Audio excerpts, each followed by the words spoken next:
John here, guys, and today we're talking about the DJI Osmo Pocket. That's right, I was able to get my hands on a copy just a couple of days early, and we're going to do a live unboxing. So if you're not familiar with my channel, it is actually about FPV racing drones primarily, but I have been desperately looking for a camera tool that will allow me to get footage in the field, not from my drone.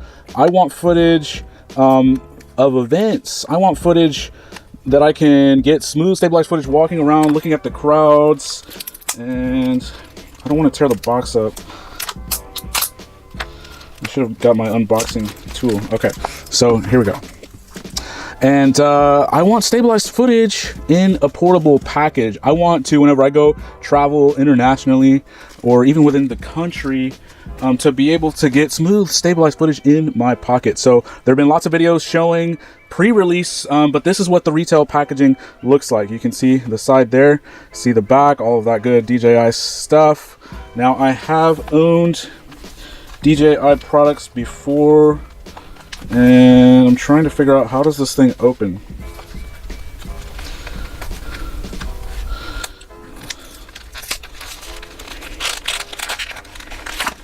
Okay, so it's not a sleeve. Okay, so it's not a sleeve like on some products. You actually do have to bust this out. Here's some warranty information cards. I'm gonna take this little sleeve off, and here is the case. So it's not a hinge, the lid just pops off, and there's not a lot to it. So here's the little travel case that it comes with all of your accessories inside, and the Osmo Pocket itself.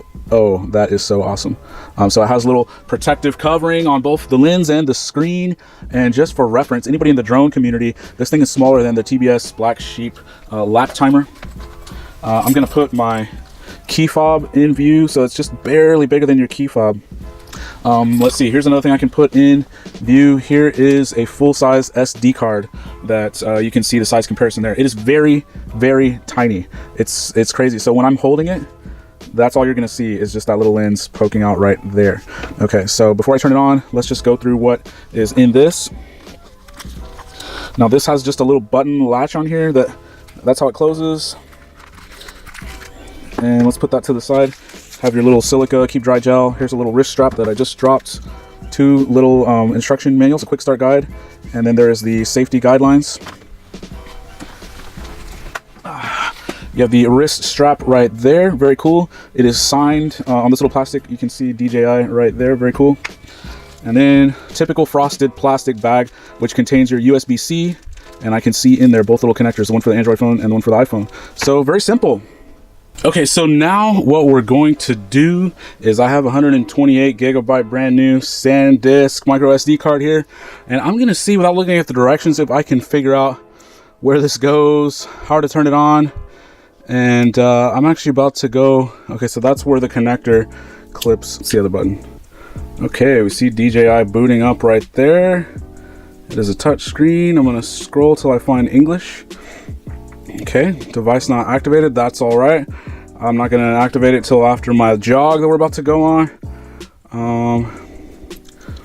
Oh, maybe we can't record if it's not activated. Oh.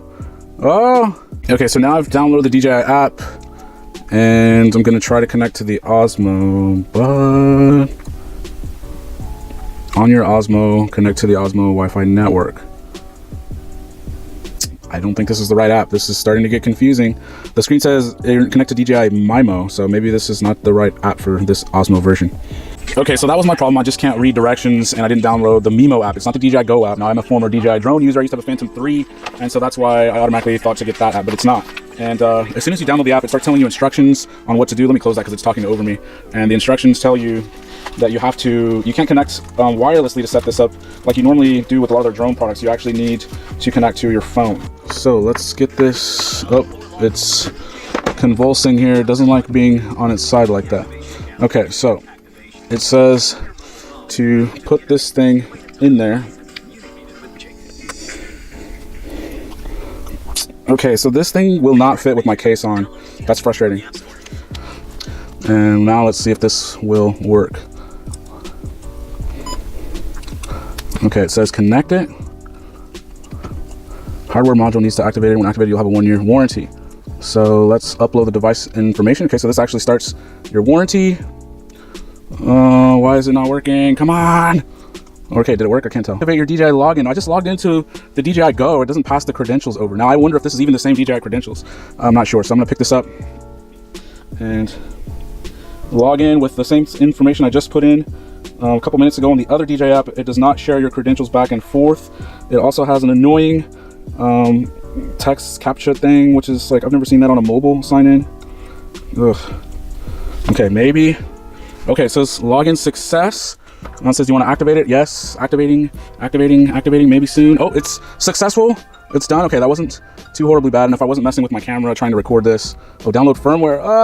Okay. God, I hope this doesn't take that long. So I knew there was an update. I really wanted to just record and start going, and so I could compare the pre-updates to the post-update. But it looks like it's not going to let me do that. It wants me to download the latest firmware before I can use the products, which you know, that's not my favorite, but I'll live with it. So the good news is I'll be getting all of the awesome update feature capabilities. Now what I'm going to do, okay, so now it's finished downloading. Now it wants you to install. Please connect the DJI's. It's connected, brother. Oh, come on, dude. What? Why? It's connected. Maybe it timed out. This thing's killing me, man. Gimbal, phone connected. Okay, gimbal error. What is this thing doing? All right, so I don't know if this is updated or not, but I'm just gonna try. It's time for my run, and so I'm gonna put this here for now. We'll protected, tap to resume. Okay, tapping. Okay, it didn't work. All right, I'm gonna reboot it. Reboot it. Okay. Now, how do I go to, okay, so I want my video settings, 1080-30, that's what I want. Perfect, 16:9, nope, no, I want, so I normally shoot, oh crap ahead. I normally shoot and do everything in 1080-30. So, I think we're ready to record. Now, how do I make it face myself? I don't know. Okay. Don't operate while shooting. Okay, so it's recording. How do I turn it at myself? Do I manually do it? Can't figure it out. Can't figure it out. How do I turn it towards myself? Ugh. Okay. So I guess you're not actually supposed to touch the gimbal. I don't know how to get it to go to selfie mode. Okay, there we go. There we go. Now we can see myself. Now I don't normally put myself in any of my videos, but in this case I'm just gonna do it. Okay, so now I'm recording myself. So let's go. It's time for a jog. I'm gonna shut my other camera off. Let's go. It's time for a jog. I'm gonna shut my other camera off and switch to the Osmo. Let me just turn my camera off now. I'm in my closet. It's a little bit messy. People probably don't realize that for my channel, that is my studio. So let's step out. Let's see how it does light handling. Oh, it lost me. It totally lost me. It's a little dark in here, so we'll forgive that. Okay, I'm gonna walk through the house. Oh my, it lost me again. Is it doing face tracking? I don't know. It doesn't seem to be tracking me that great. My dog certainly doesn't seem to like this thing. It does seem... Whoop. Okay, I forgot that that little table was there. I really do wish that the shot was a little bit wider. It's very close. Okay, now it's time for a little jog. So I'm gonna hold it. I'm just gonna try to go for a little bit of a jog. Oh, see, it's not tracking me. You can tell it's not tracking me. I feel like on some of the demo videos that, okay, this is a little bit harder to run with than I expected. Now, it says don't operate while shooting. So if I want to go from recording to myself to recording to the landscape mode, how do I do that? Okay, now I can flip it. So now I'm flipped. And doing that. So here's what it looks like. I'm walking right now. I'm not running, but it does seem to be smooth. Now I'm very curious if the if the view that you see in this little tiny screen is the actual full view. I'm guessing it's cropped, so maybe when I look at it, it's going to be wider. It did seem to ship with about 75% or 3/4 of the battery, which is good. I like that. Walking right now. I'm going to try running really quickly. I'm not sure what the camera is focused on. It seems to be focused straight ahead of me. So I'm actually just waving the camera a little bit back and forth, but it's tracking pretty good. Let's try. So I can dip it down. It's very smooth. It's so smooth. It's very strange to see how this little gimbal operating on its own, even though my hand is moving quite a bit, the image doesn't seem to move, and that's because the gimbal's doing such a good job. So let's run for a second. Okay, now I'm really more jogging.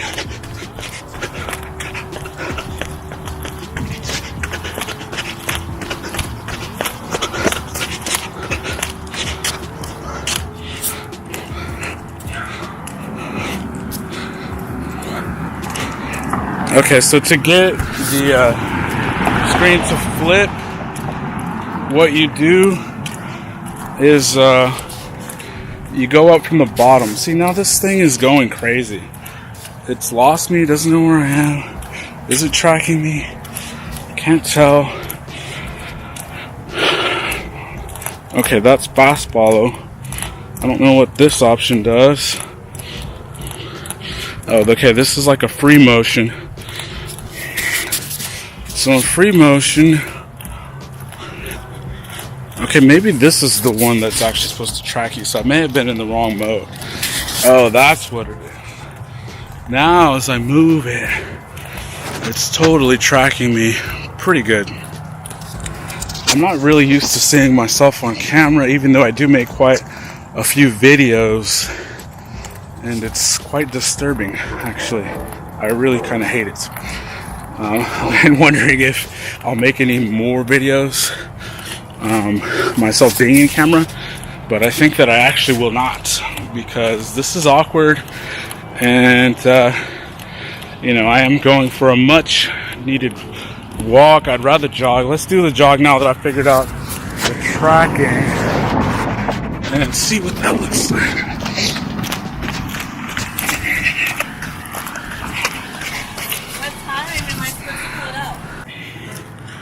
Okay, so my wife actually drove by and saw me jogging and asked me what time the pork one was going to be ready, because I put it in the oven.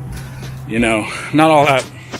The guy does a lot of cooking, but I'm not sure if she would agree with this, but I do quite a bit of cooking in the house. And when I do a pork loin, season it up good, set the oven to about 350 and just let it sit in there. And I knew she was on her way home, so I wasn't worried about burning the house down. So, okay, I was a little bit worried about burning the house down, I'm not gonna lie. Now, let's go. Now, there's a little park over there. So to change positions, I'm gonna swipe up, flip the camera. Now I'm gonna jog this way.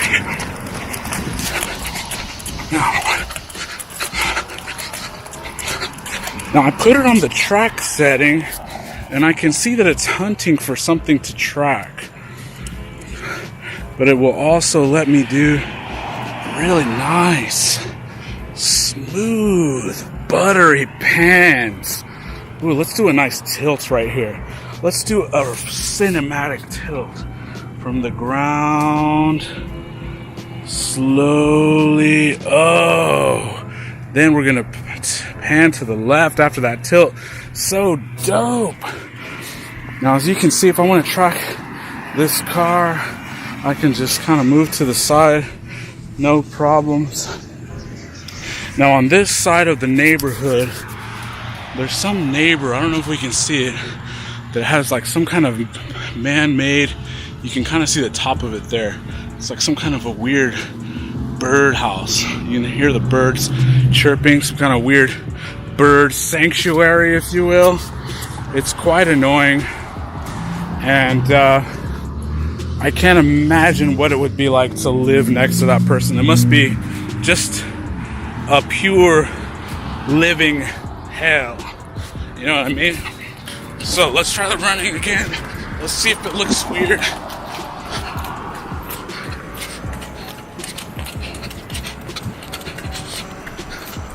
It does seem to be tracking me, so I definitely at the beginning of this recording did not have it in the proper tracking mode.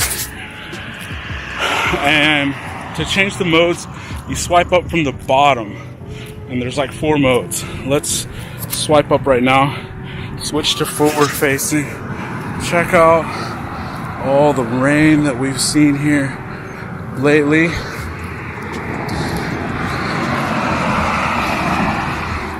There's a little playground right there with some little trees. Oh, this is a perfect spot for an awesome cinematic pan motion. Let's see how that looks. Okay, let's track these cars. I'm liking this, guys. I'm liking this. It's so small. And the portion of the camera that you have sticking up above your hand is so tiny that I doubt anyone really thinks that you have a camera in your hand.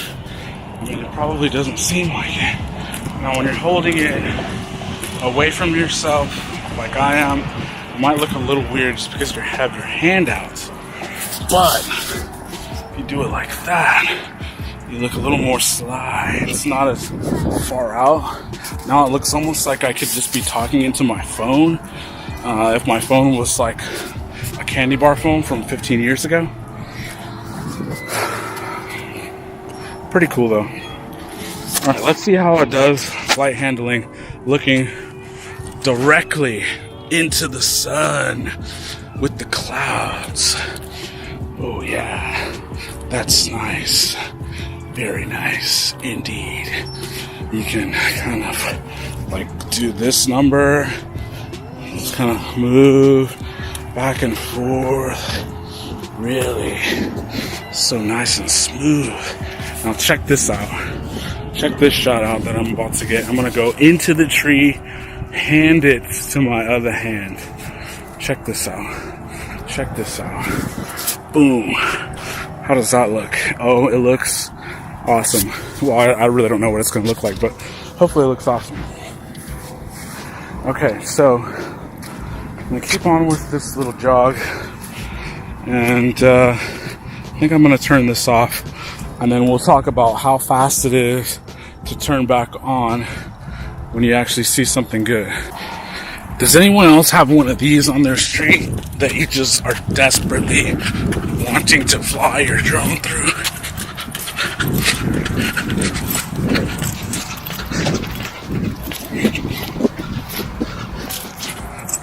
Very cool.